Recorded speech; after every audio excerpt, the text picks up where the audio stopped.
Hello বন্ধুরা, কেমন আছো? আশা করি খুব খুব ভালো আছো। ভালো থাকো, এটাই সব সময় চাই। আমিও খুব ভালো আছি। শুভ দুপুর, অনেক শুভেচ্ছা জানাই। দেখো, দই পোস্ত কালিয়া এই ফার্স্ট রান্না করে তোমাদের সাথে শেয়ার করলাম। প্রথমে মাছগুলো ধুলাম, তারপরে নুন হলুদ দিয়ে ভালো করে মাখিয়ে নিলাম। এরকম করে মাছগুলো ভালো করে মাখার পরে এবার এই মশলাগুলোকে সব পেস্ট করে নিলাম।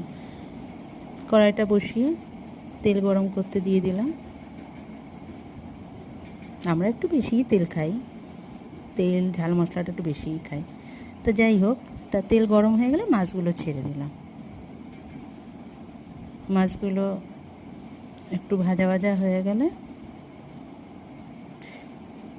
তুলে নিলাম। জানি না কেমন হচ্ছে, মানে প্রথম কথা বলছি তোমাদের সকলের সামনে।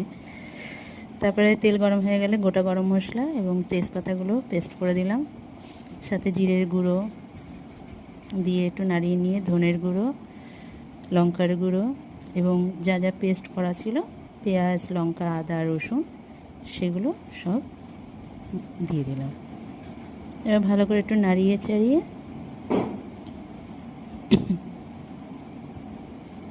তার মধ্যে একটু দই দিয়ে দিলাম। দইটা আমি পেস্ট করে রেখে দিয়েছিলাম।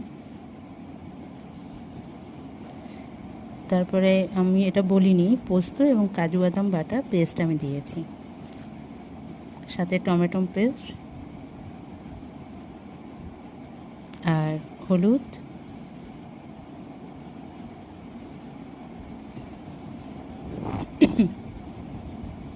একটু দিয়ে ভালো করে একটু নাড়িয়ে চাড়িয়ে নুন দিয়ে দিলাম। এই যে এত সময় যে তোমরা আমার ভিডিওটা দেখছো, তার জন্য অনেক অনেক ধন্যবাদ এবং সকলকে আমি আমার ভালোবাসা জানাই। এই যে মশলাগুলো নাড়িয়ে চাড়িয়ে কটা আমি তোমার কিশমিশ দিয়ে দিয়েছি। এবার দেখো, নাড়িয়ে চাড়িয়ে